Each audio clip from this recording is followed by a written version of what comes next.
ninde ufite ikibazo cyose yibaza mu Islamu aze kumugaragara ninde azabase ninde ari nasi humura gwino humura tambuka humura tambuka ikibazo ufite uzobase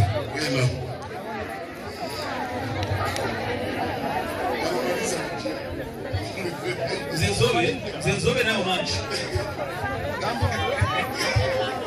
Mzee ikaze mzee wipande yitwa Nkurunziza Andre. Nkurunziza Andre usengera he? Sengera muri ADP.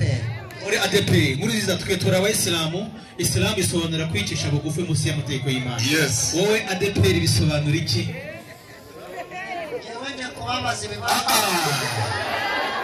Nta kibazo.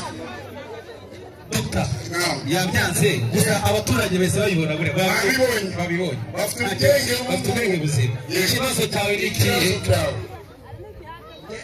reka mikoro wabaye icyubahiro gufatira nta kibazo ikibazo cyawe ni ikihe ikibazo gihe mfite kijyanye nashimishijwe nuko nyine mwemera Bibiliya muri biriya bitabo bitanu by'amategeko yahawe Musa mu gitabo cy'itangiriro mu bice 18 ikibazo mfite giteye gite reka basome umurongo wa sida byiza reka bagusomere itangiriro 2:18 yego kandi Uwiteka Imana irema Eva yego kandi Uwiteka Imana iravuga iti yego si byiza ko uyu muntu aba wenyine yego reka muremere umufasha umukwiriye Uwiteka Imana irema mu butaka amatungo yose asante ni ikibazo cy'amatsiko yego Imana yaremeye umuntu umufasha ari we mudamu wo kubana nawe Eva none ni ukubera iki yego abayisilamu bamwe yego batunga abagore benshi yego byanditse he byemewe mu buhe buryo sawa urumva mumurabashi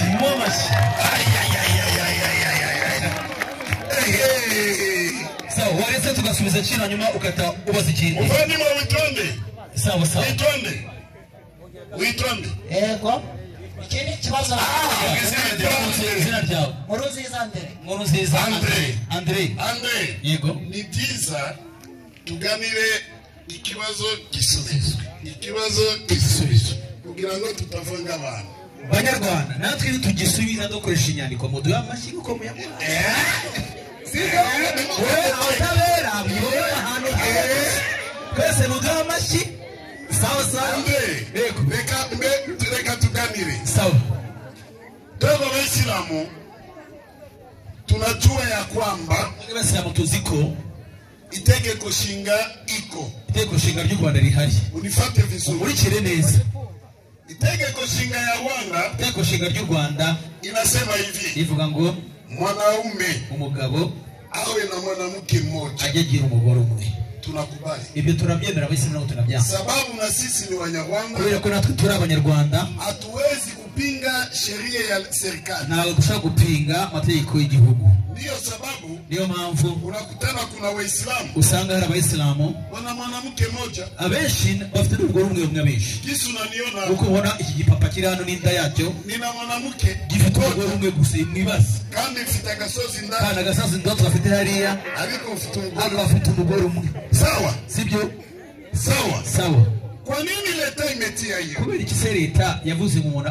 ajagira umugore umwe angalia leo turebe none mu buzima bw'iki gihe kilo ya birayi ikiro cy'ibirayi inafika mu gihumbi inoti y'igihumbi murabizi Kigali haro nabonye n'ibihumbi bibiri Kigali uyu bungubu ni 200 haro nabonye bibiri bashiraho 200 muri alimentation bibiri urikumva yego leta inaangalia maisha ya waturage leta ikabona ubuzima bw'abaturage ku bukomeye mpaka inawajengea mudugudu kugeza ubwo leta igenda ikajya yubakira abaturage imidugudu inaweka chumba 2 ugasanga mu mudugudu yakubakiye inzu ntoya irimo saro imwe n'ibyumba bibiri moja ya watoto chumba kimwe ari cy'abana na ingine ya wazazi ikindi ari cy'ababyeyi mwanamke wa pili utamuweka wao umugore wa kabiri hano naza uzamushyiraho uba muri umudugudu gutyo koko hiyo tunaikubali ibi byo turabyemeye Hiyo ni katika Rwanda. Aho ni mu Rwanda n'amategeko y'u Rwanda. Itegeko nshinga ry'u Rwanda. Tena ile aliongoze Uganda. Kandi itegeko nshinga ni ryano mu Rwanda nago rijya hariya Uganda. Hapana. Rigarukira mu Rwanda gusa. Hiyo ni ya Rwanda. Ni ryo mu Rwanda gusa. Lakini hii Biblia, ariko Bibiliya cyangwa Korani inaongoza dunia nzima. Usanga zo zigenda ku isi nzima hose.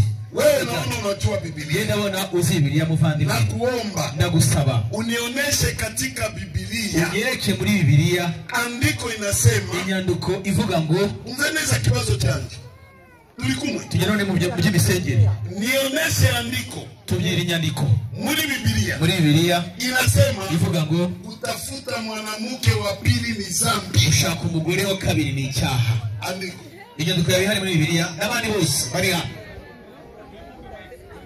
Mimi naomba andiko. Ndasaba inyandiko sishaka ibisobanuro. Inyandiko iti ushaka umugore wa kabiri ni icyaha. Basi. Ngewe ikintu mvuga. Inyandiko. Muri Yesaya birimo nuko nta biri afite ngo ngende mashaka ariko ikintu mvuga. Kigaragara no muri Korowani. Musore, uvuga. Havuga gute muri Yesaya? Intumwa y'Imana Muhammad. Andre. Ikibazo na kubalize. Andre. Muri Yesaya bavuga iki? Muri Yesaya bavuga iki? Aho haravuga ngo bazabanicana bagerekeranye ngo kuzindi. Bakikubira imirima kugeza ubwo hatagira na hasi. Hariya ntabwo ari ikibazo cy'ukurongora. Hariya ntabwo y'ukurongora ihari. Andiko rikuvuga ntabwo ari iyo. Yewe ndagusaba inyandiko. Niba andiko inasema kuoa mwanamke wa pili ni dhambi. Basi. Uramurongo natanze nyine kuvuga yuko Imana yaremeye umuntu mufasha umwe. Sawa. Andre. Wakati Mungu alimuumbia Adamu Eva. Igihe Imana yaremeraga Adamu Eva. Ilikuwa mwanzo ya kuumba dunia. Yari intangiriro ry'iremwa. Watu walikuwa hawajakuwa kudunia. Abantu bari bake cyane n'abantu bahari. Ilikuwa namna ya kuanzisha watu. Imana yashaka gutangiza abantu ku isi. Biblia irayemera. Na Korowani ndayemera. Biblia nayo irayemera. Na Korowani ndayemera. Yemera kwanza Biblia. Na Biblia na Korowani. Ibasura. Yose ni ijambo ry'Imana. Kuva. Mugure mambo Biblia ndagatifu hiki. 11 murongo wa 10. Yego. Andi mategeko y'Imana. Mukurikira. Baada ya Mungu kuteremsha sheria kwa Adamu. Nyuma Imana imaze kumanura amategeko kwa Adamu. Watu wameisha kuwa wengi. Abantu bamaze kuba benshi mu isi bagwisi. Mungu akateremsha ingine sheria. Imana imanura andi mategeko. Urikumva hara mu gitabo? Soma. Kuvayo. Yego. 11 murongo wa 10. Yego. Aragira ati namuharika. Yego. Stop. Guharika no gukora ijambo guharika ni iki? Guharika ni iki? Oya. Ari bukomeze. Ari bukomeze. Namuharika. Guharika bisobanura iki mu Kinyarwanda? Guharika. Nukuza nundi. Nukuzana undi mugore. Guharika nukuzana undi mugore. Tegereza. Yes. Chef, nukuzana undi wakangaye. Nasoma umurongo urangiza yeye. Nukuzana undi wakangaye. Andre. Nukuzana undi wakangaye. Kamata Biblia na gitifu. Nukuzana undi wakangaye. Aravuga ati wakabiri.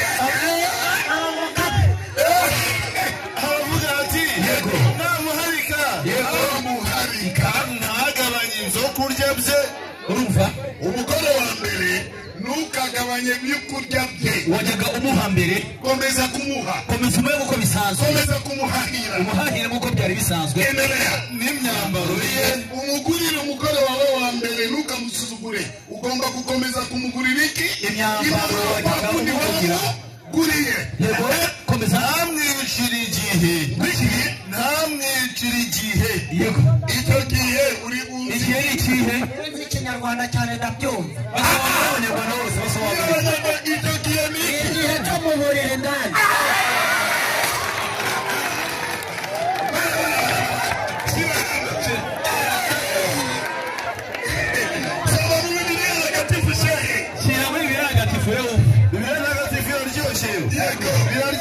kubeshya niba yishakiye undi mugore niba yishakiye undi mugore yego ntazagera ku byo yahaguha mbere yego ari ibiryo ari imyambaro ari ibihe byo kuryamana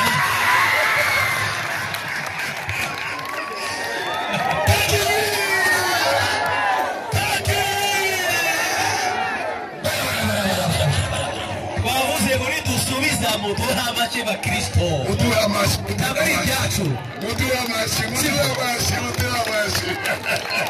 Doka nashakaga mumwongeza umurongo wa kabiri aze ku kibazo kabisa ariko ka kabiri 2015 mwarimu yego ahangaha rero yego umurongo wa mbere yego ntabwo bivuze ko umurongo wa kabiri bivuze ko ari imyanabwa ntabwo tuwa mbere nawe siniyo nabwa utaba adore babiri abaganda baravuga bati iki gitoki n'urutoki barumite ngo ni ikigabo ibi bize yego n'abadamu n'abasheri uyu sheri uyu ni Zainabu yego uyu ni Sumaya yego uyu ni Fidausi yego uyu ni Mariamu hanyuma uno uyu ni Sulaiman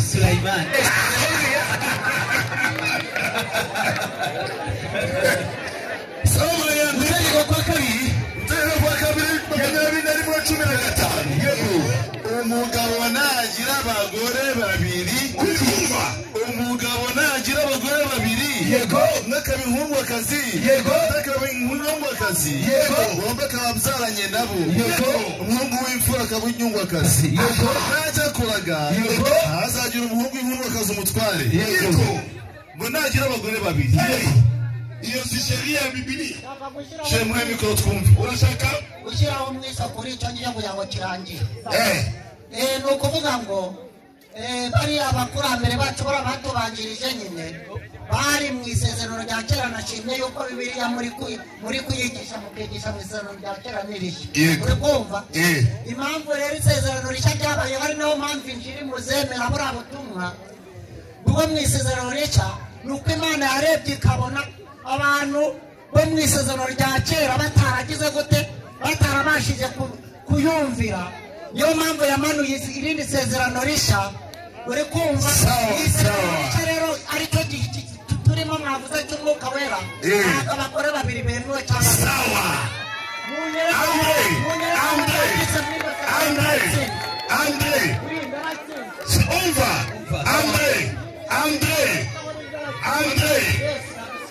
unanisikia? Unafuatilia? Wakurikiye? Yego.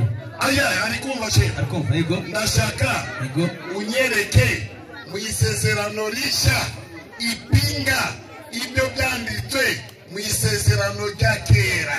Kubera iki Yesu yaravuze ntago naje kukuraho amategeko.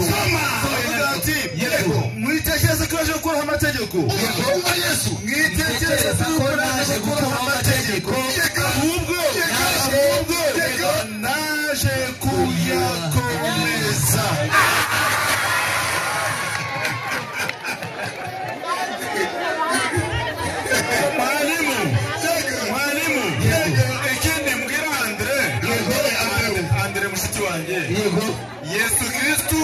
Yego. Yesu Kristo ubwe akomoka mu muryango w'abagore bane. Yakobo yari afite Leya, akagira Rasheli, akagira Biruha, akagira na Zirupa. Yesu ubwe akomoka mu muryango w'abagore bane.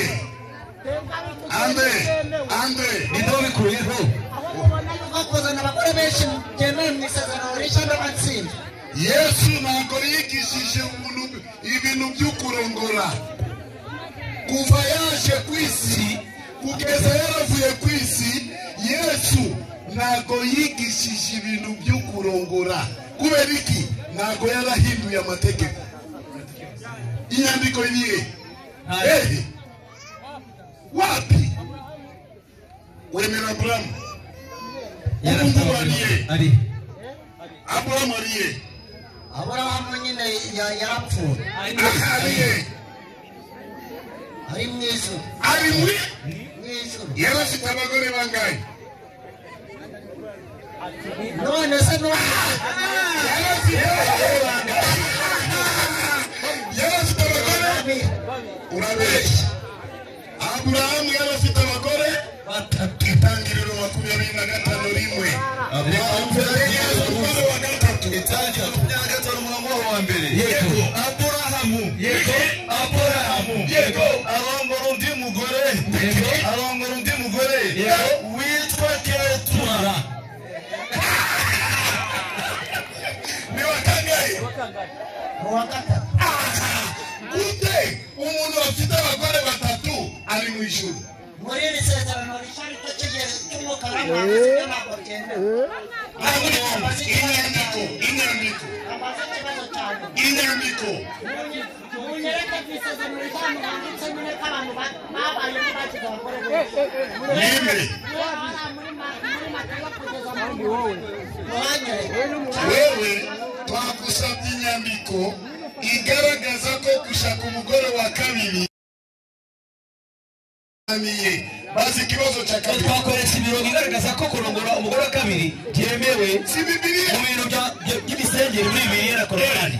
none se ya kabiri ikibazo cya kabiri yego Yohana 14 guhera ku murongo wa mbere bahasome mbone ku kibazo sawa. Yohana Yego 14 umurongo wa mbere soma aho ngaho. Yohana 14 ku murongo waho wa mbere aragira ati Yego nimuhagaritse imitima yanyu. Yego mwizere Imana yanyu. wa mbere Wa mbere nimuhagaritse imitima yanyu. Umutwe w'amagambo aravuga uti Yesu ni inzira n'ukuri n'ubugingo. Aravuga ati abo umurongo uri gukubite cyane iyo yari kuzanye aravuga ati ntimuhagaritse imitima yanyu. yego mwizere Imana nanjye munyizere. yego mu rugo rwa data harimo amazu menshi. yaba adahari bababwiye kuko ngiye kubategurira hanyu. kandi ubu ngiye kubategurira hanyu nzagaruka mbajyane iwanjye aho ndi namwe muzabiyo. kandi aho njya nzi aho njya inzira murayizi. Toma aramubwira ati yego databuja ntituzi aho ujya inzira twebwirwa n'iki?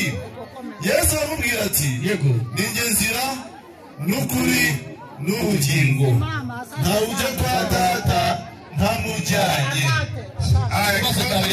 cyane mfite n'iki ngiki Yego ubundi Yesu nk'uko mwavuze yuko ari intumwa y'Imana na Muhamadi nawe ntabwo twavuze twasoma. uretse wumve na Muhamadi nawe ni intumwa y'Imana siko bimeze siko bimeze. Yego Muhamadi rero yaje arimo yerekana inzira y'Imana abantu bakwiye kunyuramo na Isa nawe aza yerekana inzira y'Imana abantu bakwiriye kunyuramo. Yego none rero ni ukuvuga ngo yego ijambo ry'Imana ryo Bibiliya ritubwiye yuko Yesu yaje abera abantu inzira nk'uko na Muhamadi yaje abera abantu inzira. yego ubwo rero ni ukuvuga ngo nta majuru abiri ariho, ni ukuvuga ngo abemera Imana bakayicira bugufi akaribaha nk'uko mwahoze muyiramo yego bataryarya. abo ngabo bose sasa hivi Yesu aramutse aje abo ngabo bazamuka atarebye ngo ni abasilamu cyangwa ni abaki.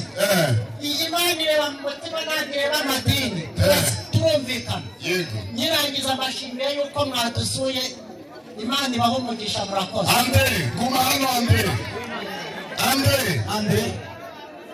oya mutegereze gato. nta kibazo mumbaze namwe tegereza gato wowe uri umusilamu umwanya wawe Andre mu bisobanuro watanze mafasirio natoa. bisobanuro wavuze Nakuuliza ndakubaza ni unasema Yesu akija saa hii uravuze ati Yesu aramutse aje ubu ngubu atapeleka watu mbinguni, azatwara abantu mu ijuru, sivyo? siko bimeze?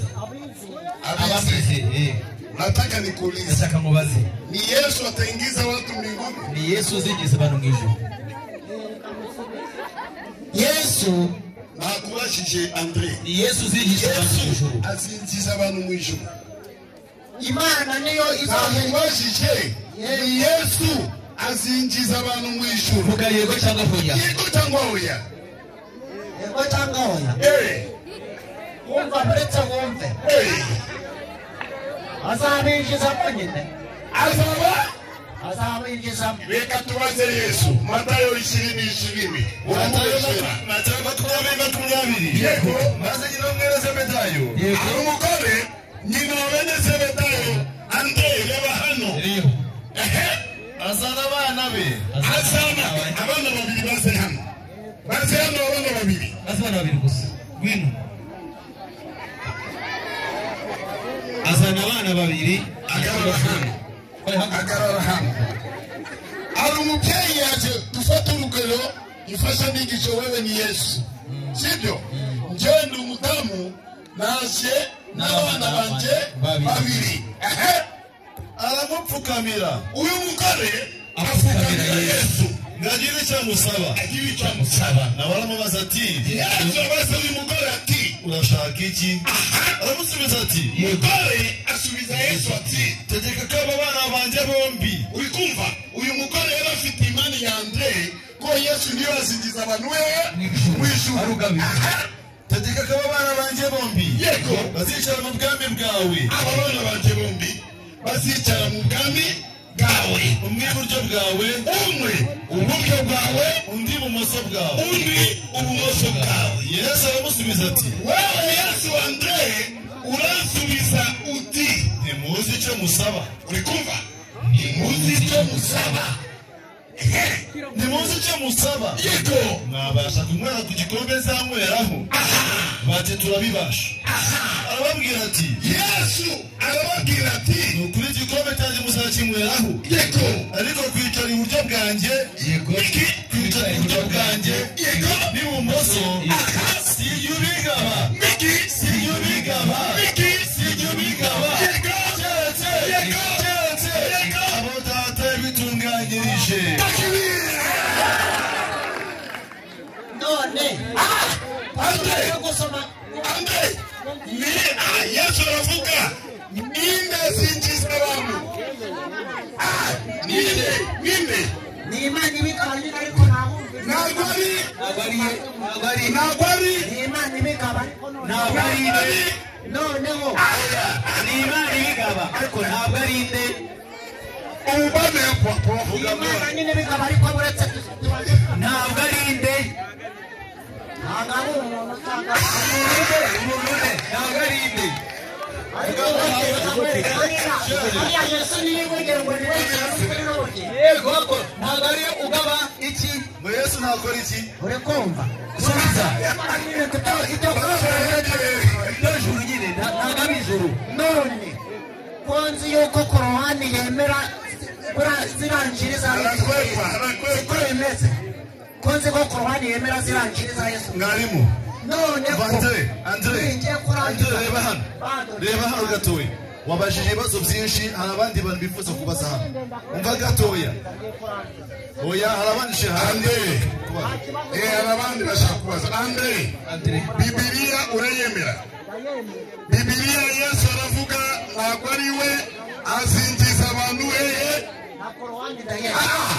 Ntabwo ari Yesu azinjiza abantu hehe? Abaye ikiragi. Abaye ikiragi. Arundi afite ikibazo. Reka ndarangije. Duseze. Nubwo ndangije Bibiliya itubwira yuko Yesu yavuze ngo ni inzira n'ukuri n'ubugingo. Na Muhammad ni inzira y'ukuri n'ubugingo. Na Muhammad ni inzira y'ukuri. Iyo twabwiye Igitangaza kirihariye. Siko bimeze. Yego. None rero ndangije navuga ngo ntitukajye dupfa ubusa. Nta juru ry'abasilamu nta ry'abapentekote nta ry'abaki. Abubaha Imana bakayiramya bakayihimbaza bose Imana izabajyana mu ijuru. Andre, guma hano. Wemera Yesu? Ndamwemera. Matayo. Ndamwemera. Matayo 11:28. Matayo 11:29 haragira ati, Iyo nzira tugiye kuyireba. Sawa. Iyo nzira Yesu yavuze Tujye kuyireba. aravuga ati, Yego. mwemere kuba abagaragu banjye. Yesu aravuga twemere kuba abagaragu. Yego. Yego. Munyigireho. tugomba kwiga kweli Andre twigira kuri Yesu twigira kuri Yesu sawa uri tayari wewe kwiga kuri Yesu ni tayari sawa Marko 14:32 changamuka Mariko 14:32 yego Yesu asenga n'umubabaro mwinshi ari Getsimani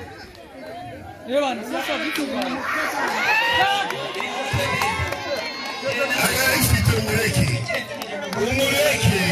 iri mu mutwe ariko reke Bibiliya agayifite ku mutwe umureke iri mu mutwe soma sege Soma 14:32 yego Yesu asenga n'umubabaro ari Getsimani Andre Yesu asenga n'umubabaro ari hehe Getsemani sawa bagera Yesu ku Getsimani Yesu agiye Getsemani Andre maze abwira abigishwa bati turashaka ikintu dufasha inyigisho kabisa igaragara Andre yego urebesha amaso we mubikore sawa tabukanga imamu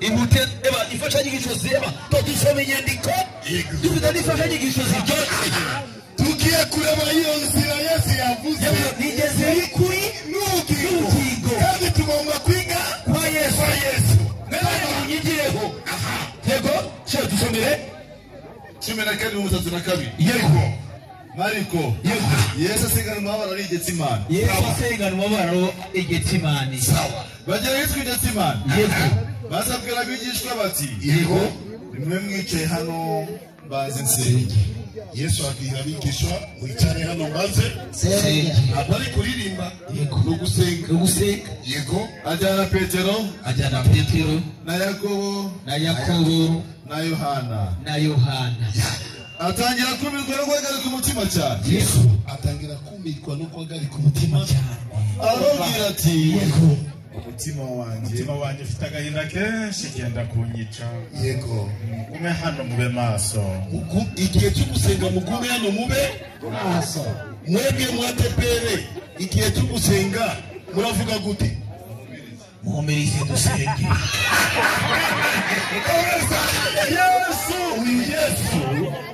Yesu yego yigira imbere ho hato yubama hasi yego arasenga Andre vugisha ukuri Bibiliya yera isezerano risha Yesu yarasengaga yubamye Yesu yasengaga yubamye ubundi reka mwere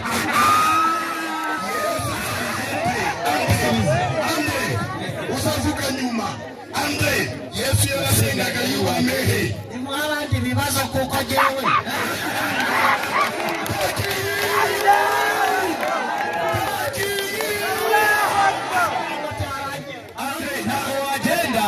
ntabwo wagenda tutarangije ikintu tugomba kwigira kuri Yesu ubireba Yesu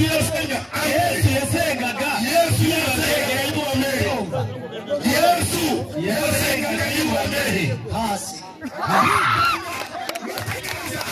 nusa n'umuntu ari kuseri gutya ari kusenga gutya ari muri edini bande basenga gutya ari muri edini ngo adeperi ngo basenga navuga Andre nusa nk'umuntu ari gusenga gutya ari muri edini urugero ngiye kuba yashubije ari muri edini uyu ari muri Isilamu ariko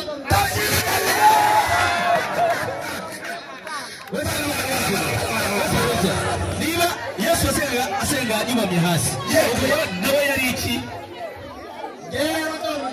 ubwo Yesu nawe yari iki ari umusiramu urugero ngiye gutanga bakisomera murareba mwese mwirebeye nanjye ndi mu masengesho ko asenga gutya ni umusiramu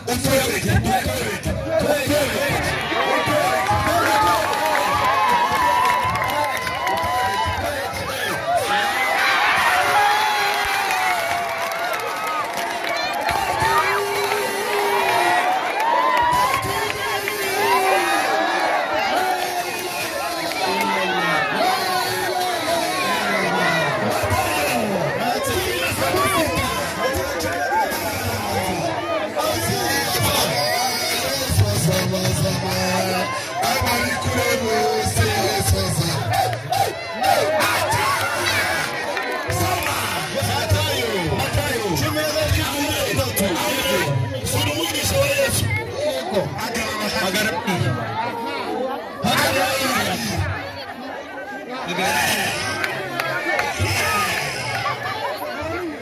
kurani mwetu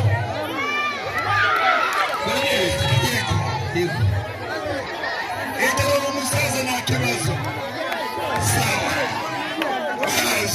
Soma andiko. Matayo 12:6. Yego. Abigishwa. Umwigisha wa Yesu. Abigishwa. Yego. Babyumvise. Yego. Bikubita hasi bubamye. Bikubita umwigisha wa Yesu.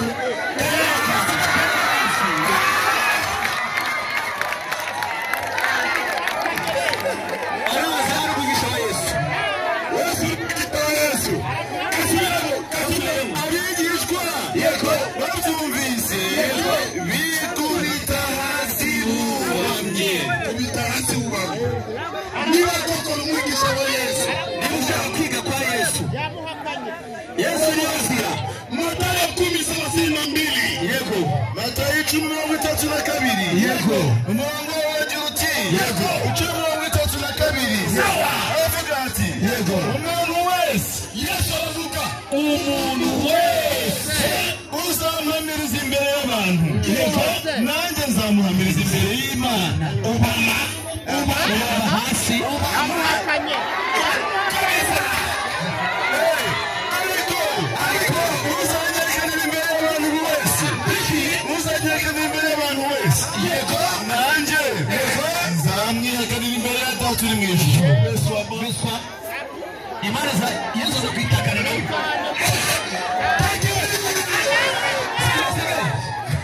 icyo twizeye Bitatu waraka wa Yohana. naam Icyo Yego.